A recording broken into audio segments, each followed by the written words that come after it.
हाँ बताएं। देखो ऐसे है ये माई मदर का, इसको समझो ध्यान से। ट्रांसलेशन देखो तुम, देखो शुरू में जो तुम्हें पेपर में मिलेंगे, पेपर में क्वेश्चन देगा इस तरीके से कि ऐसे लिखी, वो भी डिस्क्रिप्टिव वाला। डिस्क्रिप्टिव का मतलब होता है इस तरीके से बिना हेडिंग के लिखना। ये किसका, माई मदर का क्या है, ये तो ऐसे है। तो शुरू में जो मिलेंगे तुम्हें क्लूज मिलेंगे। क्लूज का मतलब होता है हेडिंग है। किन चीजों पर आपको थ्योरी लिखनी है, कि उस थ्योरी में इंट्रोडक्शन आ जाने चाहिए उसका, उसके ड्रेस के बारे में आ जाना चाहिए, और क्या है क्वालिटीज और उसके गुण आ जाने चाहिए, उसकी डेली लाइफ आ जानी चाहिए। और ये क्या बोला गया कि व्हाई डू यू लव, तुम उससे क्यों प्यार करते हो, किससे, अपनी माँ से। इसमें ये सारी थ्योरी आ जानी चाहिए, इन हेडिंगों के बारे में इसमें थ्योरी में आ जाना चाहिए। इसका मतलब ये है। या फिर तुम ऐसा भी लिख सकते हो, इंट्रोडक्शन हेडिंग लगा दी, उसके बारे में लिख दो। हेडिंग वाइज भी लिख सकते हो, वो भी ठीक है। तो क्लूज का मतलब होता है क्या, दिशा निर्देश। क्लूज का मतलब पहली हेडिंग है इंट्रोडक्शन। इंट्रोडक्शन का मतलब क्या होता है, प्रस्तावना। हर ड्रेस एंड बिहेवियर, उसकी ड्रेस और व्यवहार कैसा है, बिहेवियर क्या होता है, व्यवहार होता है।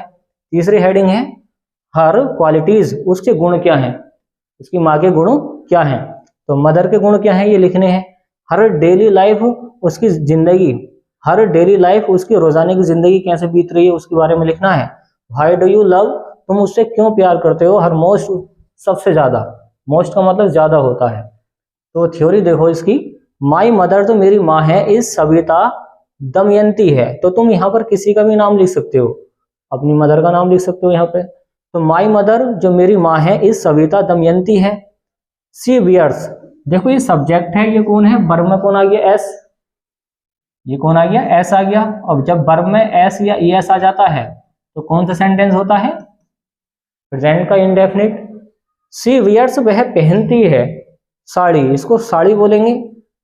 हर बिहेवियर, जो उसका व्यवहार है, उसका व्यवहार कैसा है। इज वेरी काइंड, बहुत ज्यादा क्या है, दयालु है, मतलब दया दिखाती है। एंड लविंग, और प्यार करती है। सी इज जेंटल, वह क्या है, जेंटल है। जेंटल का मतलब होता है सभ्य, सभ्य सीधी। आगे है काइंड एंड सिंपैथेटिक, वो क्या है, दयालु है। और सिंपैथेटिक मतलब सहानुभूति रखती है, सहानुभूति। और सहानुभूति क्या होती है, सहानुभूति उसको कहते हैं जो सबसे प्रेम का भाव रखे एक तरीके से, मतलब बुरा ना सोचे किसी के बारे में, तो सिंपैथेटिक है। आगे है सी गेट्स अप, वह उठ जाती है 5 AM, मतलब सुबह के 5 बजे उठ जाती है। AM का मतलब हो गया एंटी मेरिडियम, तो 5 बजे उठ जाती है। सी क्लीन्स, वह साफ सफाई करती है द हाउस, घर की। सी प्रिपेयर्स ब्रेकफास्ट, वह ब्रेकफास्ट को तैयार करती है। देखो ये भी प्रेजेंट का इंडेफिनिट कौन आ गया, यस। तो वह ब्रेकफास्ट को तैयार करती है। एंड टिफिन, और टिफिन को तैयार करती है। फॉर फादर, किसके लिए, पिताजी के लिए। एंड मी, और मेरे लिए। सी हेल्प्स, वह मदद करती है इन, देखो सी हेल्प्स, वह मदद करती है इन, किसमें, माई होमवर्क, मेरे होमवर्क में, जो काम होता है घर का। आई लव माई मदर, मैं अपनी माँ से क्या करता हूँ, लव करता हूँ, प्रेम करता हूँ। बिकॉज, क्योंकि। सी टेंस, वह पालती है। टेंस का मतलब हो गया पालना, तो वह पालती है मी, मुझे। लाइक की तरह, प्लांट पौधे की तरह, जैसे पौधे को पाला जाता है। सी फुलफिल्स, वह पूरी करती है माई नीड्स, मेरी नीड्स को। नीड्स क्या होती हैं, जरूरत, तो वह मेरी जरूरतों को पूरा करती है। फुलफिल्स का मतलब क्या होता है, पूरा करना। क्या होता है, पूरा करना।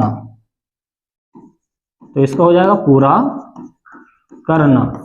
अब इसमें देखो तुम्हारा मीनिंग कौन सा याद ना है, और कोई मीनिंग याद ना हो तो बताओ। प्रिपेयर्स का मतलब होता है तैयार करना, तैयार करना। बिहेवियर क्या होता है, व्यवहार होता है। और बताओ कौन सा याद नहीं है इसके अंदर, सब याद है। हेल्प्स क्या होती है, सहायता। देखो कौन सी मीनिंग याद ना है।